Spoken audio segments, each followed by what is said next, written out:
Corona virus की वजह से जम्मू कश्मीर लॉकडाउन किए जाने का आज तीसरा दिन है, लेकिन लॉकडाउन और बारिश की वजह से जम्मू बस स्टैंड पर फंसे हुए मुसाफिरों को काफी परेशानी का सामना करना पड़ रहा है। कल पुलिस और इंतजामिया की जानिब से लोगों को वापस भेजने के लिए रजिस्ट्रेशन किया गया है, लेकिन बस ना मिलने की वजह से मुसाफिरों को बहुत ज्यादा परेशानी हो रही है। ये लोग पुंछ, राजौरी, मेंढर, भदरवा, किश्तवाड़, डोडा और कश्मीर जाने वाले हैं। फिलहाल ये लोग बस स्टैंड पर रातें गुजारने पर मजबूर हैं। इनके पास ना तो गुजारने के लिए छत है और ना ही खाने के लिए खाना।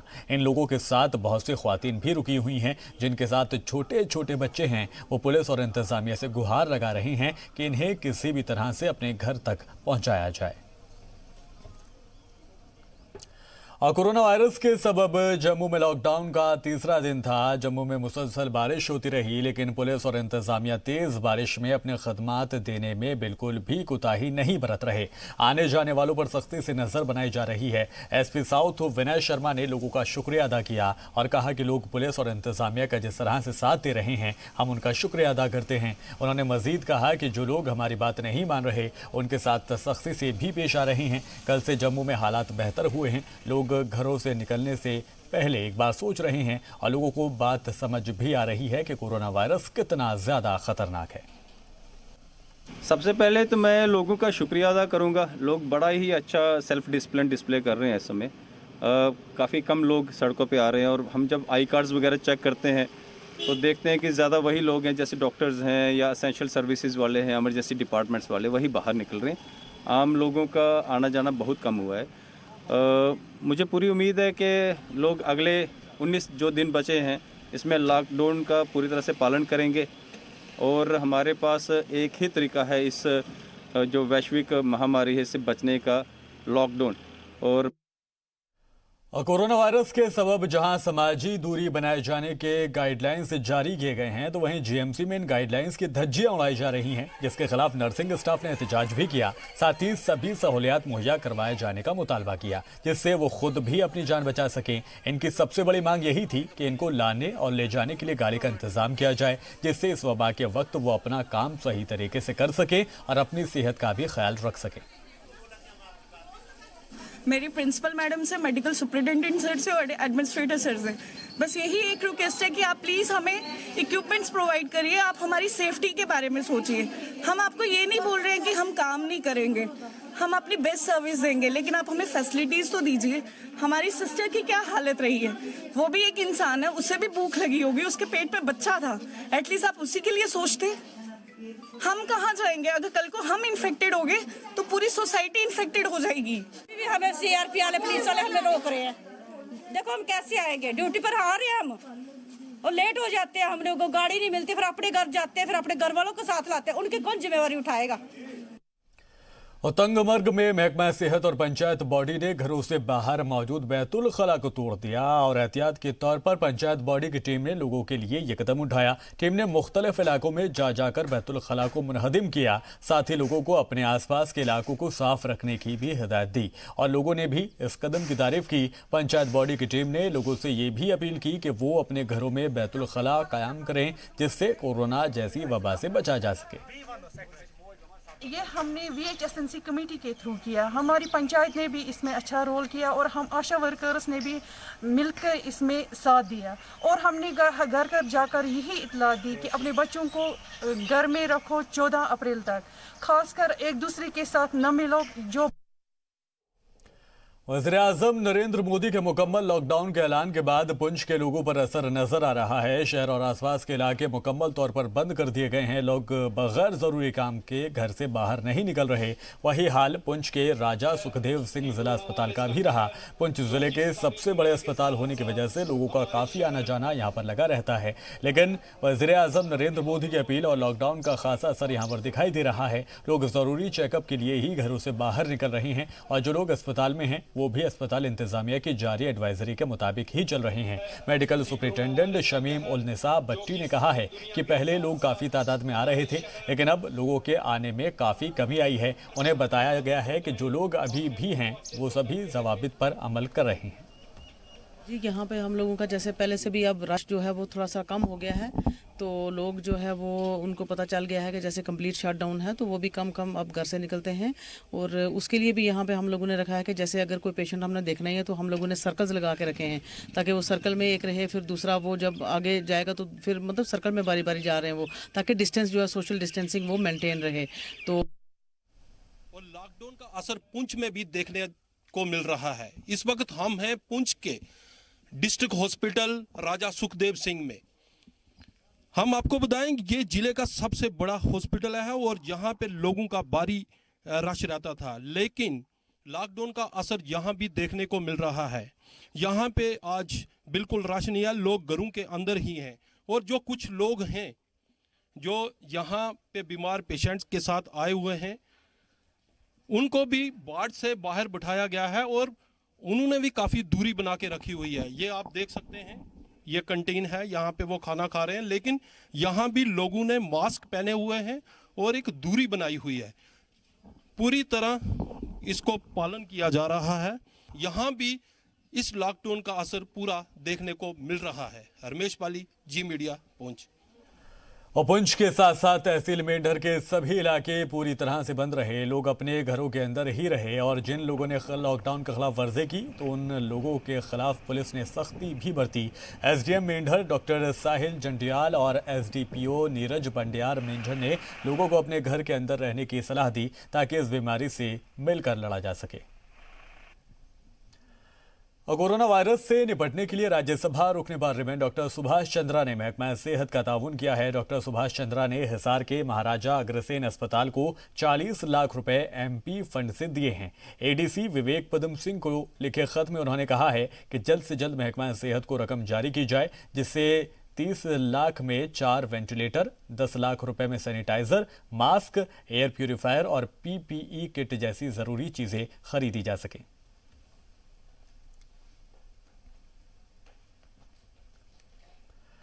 और लॉकडाउन की परेशानियों के बीच बरेली की तमन्ना के लिए योगी सरकार मददगार बनी है। हामिला खातून तमन्ना ने सोशल मीडिया पर एक मैसेज भेजा। असल में खातून की डिलीवरी होनी थी, लेकिन उसके शौहर नोएडा में फंसे हुए थे। मैसेज मिलते ही सरकार फौरन एक्शन में आई और पुलिस को खातून की मदद का हुक्म दिया गया। इसके बाद पुलिस ने तमन्ना को न सिर्फ अस्पताल में दाखिल कराया बल्कि उसके शौहर को भी नोएडा से बरेली पहुंचा दिया। अब तमन्ना की डिलीवरी हो चुकी है। इस मदद के लिए तमन्ना ने पुलिस और योगी सरकार का शुक्रिया अदा किया है। अब से कुछ ही वक्त पहले, शायद 4 या 5 घंटे पहले, मैं मौत और ज़िंदगी से लड़ रही थी। मेरे हस्बैंड नोएडा में फंसे हुए थे और यहाँ मुझे लेबर पेन हो रहा था। मुझे हॉस्पिटल तक पहुँचाने वाला भी कोई नहीं था। और आज मेरा प्यारा सा बेटा है और मेरे हस्बैंड भी है मेरे साथ। और ये सब कुछ पॉसिबल हुआ SSP Bareilly police, commissioner sir जो नोएडा के हैं और additional DCP Ranvijay sir. Very special thank you to all of you. आप लोगों के प्रयास की वजह से मेरे हस्बैंड बरेली आ पाए, वो मुझे हॉस्पिटल में एडमिट कर पाए और यहाँ मैंने एक प्यारे से बेटे को जन्म दिया है। और सबको धन्यवाद देता हूँ और सबको शुभकामनाएं देता हूँ कि हम लोग सब लोग मिल करके एक साथ इस पूरे ग्लोबल क्राइसिस का सामना करें। दूसरा, मैं तमन्ना जी और उनके पूरे परिवार को शुभकामनाएं देता हूं, उनको बधाई देता हूं कि प्यारा सा नन्हा बच्चा उनके घर में आया है जी। इसके बाद मैं सेकेंडली थैंक्स करना चाहूँगा एसएसपी बरेली सर का, हमारे commissioner of police Noida Shri Alok Singh साहब का, चूँकि इन लोगों की प्रेरणा से ये चीज़ जो मदद इनको मिली वो संभव हो पाया। मैं आपको बताना चाहूँगा कि परसों यानी 25 की इवनिंग में मुझे जब मेडिकल शॉप पे मैं खड़ा था तो मुझे एसएसपी बरेली साहब का फ़ोन आया और उन्होंने बताया कि एक वीडियो इस तरह का वायरल हुआ है जहाँ पे एक मैडम है जिनको सख्त हेल्प की ज़रूरत है और हम सब लोग मिलकर के इनकी मदद कर सकते हैं।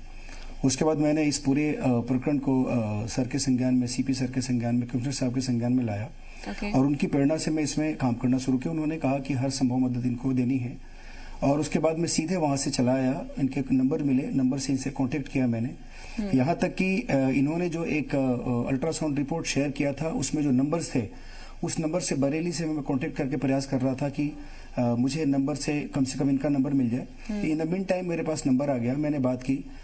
तमन्ना जी काफी घबराई थी, काफी क्राइसिस में थी, काफी प्रॉब्लम था। कोई भी इंसान सुनेगा उसके बाद वो आदमी अपने घर में 1 मिनट के लिए नहीं बैठ सकता। उसके बाद हम लोग का चूंकि ये फर्ज है और हम लोग सुबह शाम पब्लिक सेवा में लगे हुए हैं। उधर राजस्थान के भीलवाड़ा में कोरोना वायरस के मुतासरीन की हालत नाजुक होती जा रही है। भीलवाड़ा में कोरोना से एक और शख्स की मौत हो गई। यहां एक प्राइवेट अस्पताल के डॉक्टर से फैला इन्फेक्शन स्टाफ के कई लोगों तक जा पहुंचा है। 15 पॉजिटिव केस तो महज इसी अस्पताल में हैं।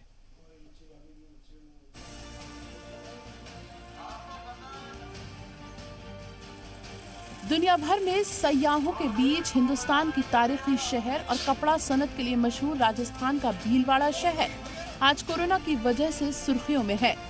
भीलवाड़ा में कोरोना मुतासरीन के सबसे ज्यादा 18 मामले हैं। 18 में से अकेले 15 पॉजिटिव केस बांगड़ अस्पताल के हैं, जहां डॉक्टर, नर्सिंग मुलाजिम और दीगर स्टाफ कोरोना मुतासिर पाए गए हैं। 60 साल मरीज की मौत के साथ ही भीलवाड़ा में कोरोना से हुई मौत की तादाद 2 हो गई है। हालांकि सेहत अफसरान का कहना है कि मरीज की किडनी फेल हुई थी, लिहाजा इसे कोरोना से ही मौत नहीं मान सकते हैं। वह व्यक्ति 4 तारीख से 11 तारीख तक बांगड़ हॉस्पिटल में एडमिट था और वह व्यक्ति किडनी के ट्रबल के कारण और उसके ब्रेन स्ट्रोक के कारण वहां एडमिट था। डॉक्टरों ने उसको वहां पर इस बीमारी को देखा और उन्होंने कहा इसमें कोई इम्प्रूवमेंट नहीं है, तो घर वालों को घर ले जाने की सलाह दी। चूंकि वो बांगड़ के हॉस्पिटल में एडमिट था, इसलिए उसका कोविड का हमारा जो टेस्ट है वो कराया गया। कोविड के टेस्ट में वो 2 दिन पहले उसका पॉजिटिव आया, उसको हमने एडमिट किया। राजस्थान में कोरोना इन्फेक्टेड की तादाद अब 43 तक पहुंच गई है। भीलवाड़ा के हालात सबसे ज्यादा खतरनाक हैं। कभी सयाहों से गुलजार रहने वाले इस शहर में इस वक्त सन्नाटा पसरा है। 20 मार्च को बांगड़ अस्पताल के 3 डॉक्टर और 3 कंपाउंडर के कोरोना पॉजिटिव मिलने के बाद ही ये पूरा शहर सीज कर दिया गया था। तब से जिले की सारी सरहदें बंद हैं। कोरोना पॉजिटिव डॉक्टरों के राब्ते में आने वाले 6000 लोगों की स्क्रीनिंग कराई जा चुकी है। जिला इंतजामिया घर घर जाकर लोगों की स्क्रीनिंग कर रहा है। रियासती हुकूमत के लिए फिक्र की बात ये है कि भीलवाड़ा में सिर्फ 357 सैंपल पर ही 15 मरीज पॉजिटिव मिल चुके हैं, जबकि जयपुर में 473 सैंपल के बाद 8 कोरोना पॉजिटिव मिले थे। महकमा सेहत की 1075 टीमों ने अब तक करीब 70,000 कुनबों का सर्वे किया है। इंतजामिया के मुताबिक अभी तक ये पता नहीं चल सका है कि बांगड़ अस्पताल के डॉक्टरों को कोरोना का इन्फेक्शन किससे हुआ। हालांकि सोशल मीडिया पर भीलवाड़ा को लेकर तमाम तरह की बातें फैलाई जा रही हैं, लेकिन जिला सेहत महकमे ने ऐसी खबरों को खारिज कर दिया है और उन्हें फर्जी करार दिया है। ब्यूरो रिपोर्ट, जी मीडिया। और जहां अब लीडरान और पार्टियां मास्क और सैनिटाइजर के लिए पैसे दे रही हैं, तो वहीं मुल्क के लॉकडाउन होने के पहले पूर्वांचल में युवा चेतना ने कोरोना से आज़ादी दिलाने के लिए जन जागरण अभियान चलाया। गाजीपुर, देवरिया, आजमगढ़, मऊ, वाराणसी में युवा चेतना के कारकुनान ने बड़ी मिकदार में मास्क और साबुन को तकसीम किया, जबकि बलिया में स्वामी अभिषेक ब्रह्मचारी और युवा चेतना चीफ के रोहित सिंह ने स्वयं कमान संभालते हुए गांव-गांव पर मुहिम के तहत लोगों से मुलाकात कर उन्हें कोरोना से बेदार करने के तरीके बताए। देखिए, युवा चेतना पूरे बलिया के अंदर कोरोना नामक महामारी के खिलाफ एक अभियान चला रही है, लोगों को जागरूक करने का, लोगों को बताने का कि निश्चित रूप से यह महामारी जानलेवा है। जहां प्रधानमंत्री जी ताली बजाने की बात कर रहे हैं, वहीं गाँव में सैनिटाइजर नहीं पहुँच रहा है, मास्क नहीं पहुँच रहा है, साबुन नहीं पहुंच रहा है। जिस मास्क की कीमत 10 रुपए है, वो बाजार में 100 रुपए में बिक रहा है। यह काम किसका है? इसलिए युवा चेतना सतर्क रहें, स्वस्थ रहें। इंडिया फाइट अगेंस्ट कोरोना नामक एक कैंपेन चला रही है और इस कैंपेन को सफलता मिलेगी। हम बलिया से और हिंदुस्तान से कोरोना को भगा के मानेंगे। तो कोरोना वायरस के खिलाफ इस जंग में भारतीय युवा कांग्रेस मुल्क के शहरियों के साथ खड़ी हुई है और मसले से निपटने के लिए लगातार मास्क, हैंड सैनिटाइजर, खाना वगैरह मुहैया करा रही है। इसी सिलसिले में भारतीय युवा कांग्रेस के कौमी सदर श्रीनिवास बीवी ने बेंगलोर के इंडस्ट्रियल इलाके में पनाहगुज़ीन मजदूरों को कोरोना वायरस के बारे में आगाह किया और एहतियात बरतने की अपील भी की। इसके साथ ही श्रीनिवास की जानिब से लोगों को हैंड सैनिटाइजर का इस्तेमाल कैसे किया जाए उसकी भी जानकारी दी गई और मास्क और खाने पीने की चीजें भी मुहैया कराई गई। कोरोना के सबब पूरे मुल्क में लॉकडाउन है। इसी सिलसिले में जम्मू कश्मीर में भी लॉकडाउन है और कोरोना की वजह से लोग घरों में कैद हैं, जिसकी वजह से कुछ लोगों को परेशानी भी हो रही है। इस बीच कारगिल से एक खूबसूरत तस्वीर भी सामने आई है। कुलसुम बी नामी खातून ड्यूटी पर तैनात पुलिस और सिक्योरिटी एहलकारों का ख्याल रख रही हैं। सिक्योरिटी एहलकारों को चाय पिलाकर कुलसुम भी इंसानियत का फर्ज अदा कर रही हैं। लॉकडाउन होने की वजह से भी दुकानें बंद हैं और खाने पीने की चीजें भी नहीं मिल रही हैं। अभी तक आपने देखा होगा कि पुलिस एहलकार लोगों की मदद कर रहे हैं, लेकिन ये तस्वीर थोड़ी सी अलग है, जहां एक 44 साल के खातून अपने फर्ज के तहत सिक्योरिटी एहलकारों को चाय पिला रही है। कुलसुम बी की इस खिदमत से सिक्योरिटी एहलकार काफी खुश हैं।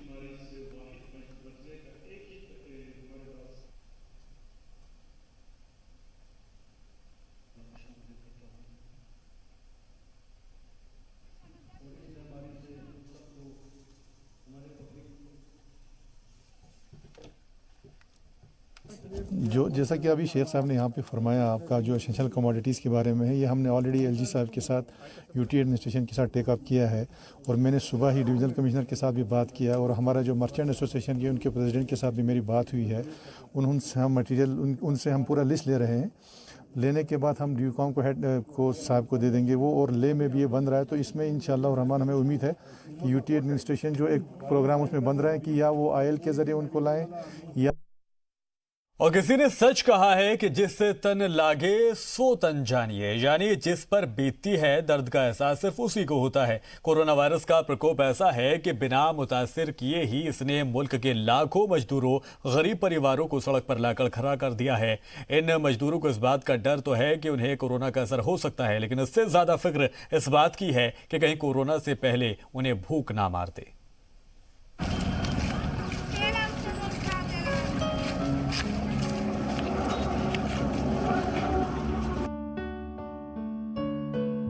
से 5 दिन हो गए इधर। भूख की छटपटाहट और बेरोजगारी का दर्द क्या होता है, इसका अंदाजा आज मुल्क की तकरीबन हर रियासत की सड़कों पर पैदल चल रहे मजदूरों को देखकर लगाया जा सकता है। भले ही दुनिया कोरोना वायरस से खौफजदा हो, लेकिन मुल्क के लाखों मजदूरों को कोरोना से पहले अपने मुस्तकबिल की फिक्र है। कोरोना वायरस के खतरे के सबब पूरा मुल्क 21 दिनों के लिए लॉकडाउन है।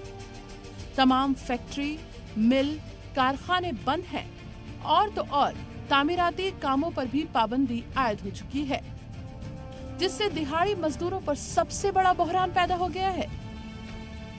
न काम है और न कमाई। बहरान कितने दिन चलेगा ये कोई भी नहीं जानता है। ऐसे हालात में मजदूर जाएं तो जाएं कहां? वहाँ काम खत्म हो गया था, कहीं भाई अब जा सकते हो, हम दुकानें बंद है, हर राशन बंद है, तो क्या कर सकते हैं। अब 2 दिन लगे, 3 दिन लगे, पहुँचना तो पड़ेगा घर में। और बच्चों के साथ कैसे बिताओगे? अब जैसा होगा ऊपर वाला जाने। हम लोग करीब आए 10 जने आदमी, 10 जन आए। मालिक से कहा उसने तो कह रहा है अब काम खत्म हो गया, आप घर जाओ। तो हमने घर जा रहे तो गाड़ी साधन नहीं मिला। कल से धीरे धीरे चल रहे भाई, क्या करें, गरीब आदमी है। ऐसा भी नहीं है कि मजदूरों को कोरोना वायरस के इन्फेक्शन की जानकारी नहीं है। ज्यादातर मजदूर कोरोना के खतरे से आगाह हैं, लेकिन सवाल पूछने पर सिर्फ मजबूरी भरे हालात की ही जानकारी मिलती है। कोलकाता के हावड़ा रेलवे स्टेशन पर मौजूद इस खातून को ही देखें। 3 माह की हामिला है। जिस फैक्ट्री में शौहर के साथ काम करती थी वो बंद हो गई है। मालिक ने घर जाने को कह दिया है। बसें बंद थी तो 20 किलोमीटर पैदल चलकर इस उम्मीद से रेलवे स्टेशन पहुंची थी कि अपने घर आसाम जाने के लिए ट्रेन मिल जाएगी, लेकिन ट्रेनें भी बंद है। कोरोना के बहरान के बावजूद गुज़िश्ता 5 दिनों से अब हावड़ा स्टेशन ही इस खातून और उसके शौहर का ठिकाना है। आपके पास दवाई वगैरह कुछ है? कुछ भी नहीं। खाने पीने का सामान? खाना नहीं मैम, क्या करूँ, कुछ खाने का ही नहीं है तो दवाई कैसे मिलेगी? पैसा होने से भी दुकान मिला नहीं। और कितने दिन सटके में आप लोग यहाँ पर? 5 दिन हो गए, 5.5 दिन। 5 दिन खाने पीने का कुछ नहीं मिल रहा है, दवाई नहीं मिल रहा है, कुछ नहीं। मुल्क के तकरीबन हर बड़े शहर की कमोवेश यही दास्तां है। क्या बिहार, क्या उत्तर प्रदेश, क्या असम और क्या राजस्थान। रोजगार बंद होने की वजह से मजदूरों की जिंदगी बेसहारा सी हो गई है, क्योंकि किसी भी तरह की गाड़ी नहीं चल रही है। जरूरत लॉकडाउन के बावजूद कानून तोड़कर पैदल ही घर लौटने के लिए मजबूर हो चुकी है।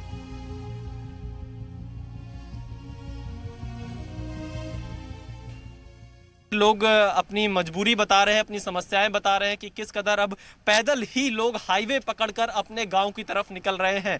ये अपने आप में एक ऐसी तस्वीर है जो सरकार को हर हाल में इस पर तुरंत कदम उठाना चाहिए, इनकी समस्याओं का समाधान करना चाहिए। बाकायदा इसके लिए कोई विशेष व्यवस्था सरकार की तरफ से करनी चाहिए, क्योंकि जो लोग शहरों से गाँव की तरफ बढ़ रहे हैं, आने वाले दिनों में कहीं इनकी वजह से गाँव में समस्या ना बढ़ जाए। और दूसरी जो इनकी तस्वीर है, इनकी जो समस्या है कि यहाँ पर इनके लिए खाने पीने की दिक्कतें आ रही, इस पर भी सरकार को ध्यान देना चाहिए, ताकि इनको जहां पर जो है वहीं पर रोका जा सके।